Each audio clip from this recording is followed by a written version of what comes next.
Welcome back, dear friends. It's always wonderful to have you with us on this journey of spiritual exploration and growth. Today, we are going to dive into a fascinating and often misunderstood aspect of Buddhist practice, our morning and evening rituals, specifically the chanting we do. Have you ever asked yourself, who am I chanting for? Is it merely to accumulate merit for ourselves, or is there something deeper at play?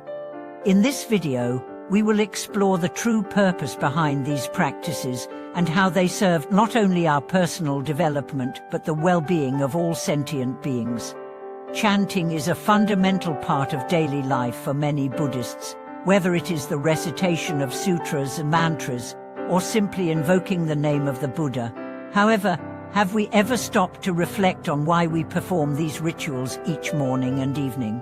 Is it just a mechanical repetition of words, or is there a profound intention behind each syllable, each breath, and each prayer we utter? The first thing we need to understand is that chanting is not a one-way communication.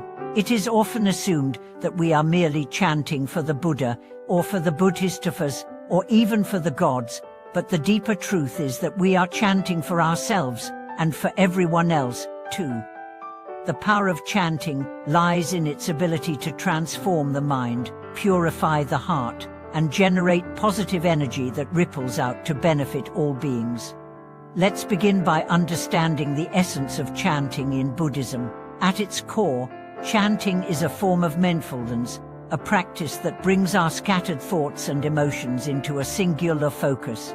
It is a way to connect to the present moment, a way to ground ourselves amidst the chaos of daily life.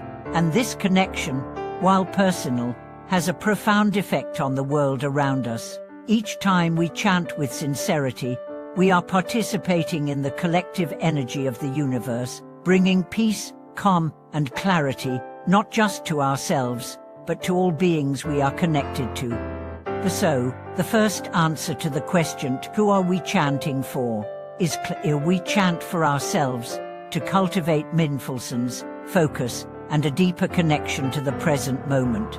Every time we chant, we open ourselves up to the transformative power of the Buddha's teachings. But this is just the beginning. The second answer is that we chant for others. Buddhism is inherently a path of compassion. We do not practice in isolation. Our actions, no matter how small, affect the entire world. When we chant, we are sending out positive vibrations, sending compassion and goodwill to all beings, whether we know them or not. The energy of chanting can be shared. It can be received by those who are suffering, by those in need of healing, or even those who are struggling without our direct knowledge. The Buddha himself taught us that when we engage in our practice, whether through chanting, meditation, or any other form, we should always have the intention to dedicate the merit of our practice to the benefit of others. This is why, after each session of chanting, we often say, "May the merit of this practice benefit all beings." We are not just chanting for our own peace, but also to share that peace with others. This selfless wish transforms our practice into something much more powerful than a solitary ritual. It becomes an act of universal compassion. You may wonder, how does this work in practice? Let me share a story. There was once a practitioner who, every morning and evening, would chant with full devotion. But one day, after years of practice, they began to feel exhausted, overwhelmed by life's challenges. They thought to themselves, "What good is my chanting if it doesn't seem to be changing my life?" But then, they remembered the teachings of the Buddha. Chanting is not about personal gain alone. It's about dedication to all beings. So, they began to dedicate every chant to the suffering beings of the world, the hungry, the homeless, the sick, and the troubled minds of those around them. This shift in perspective transformed their practice.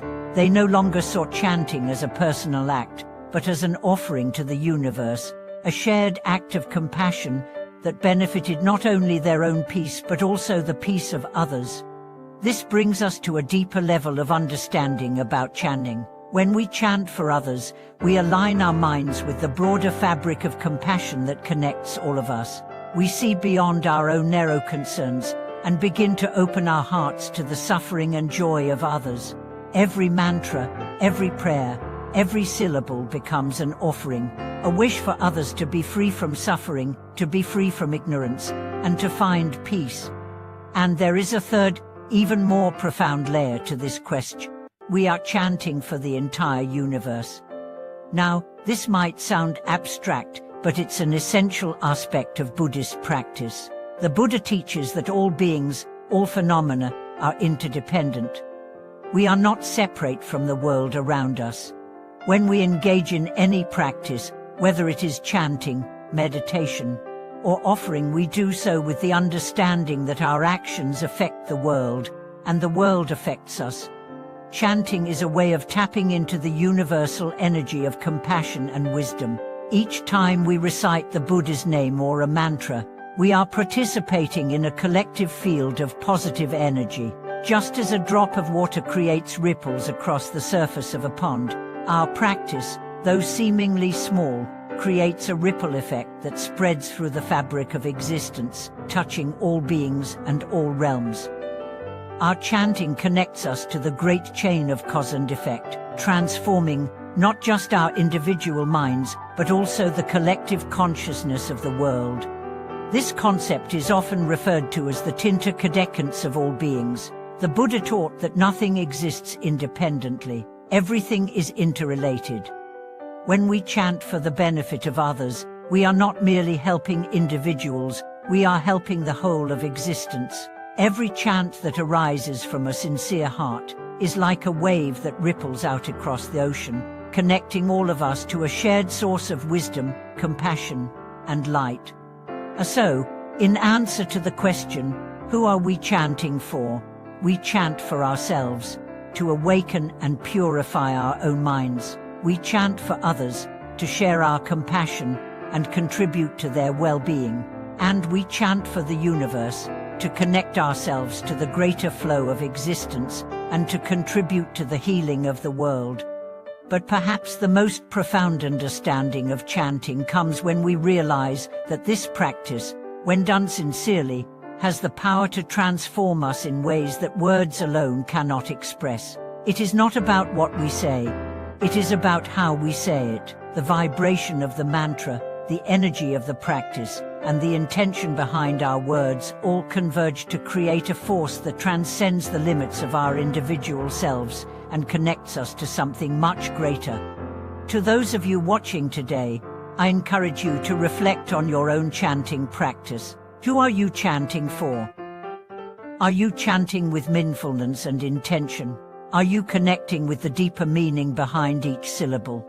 And most importantly, how can you bring the energy of compassion and wisdom into every aspect of your life, so that your practice not only benefits you, but also the world around you?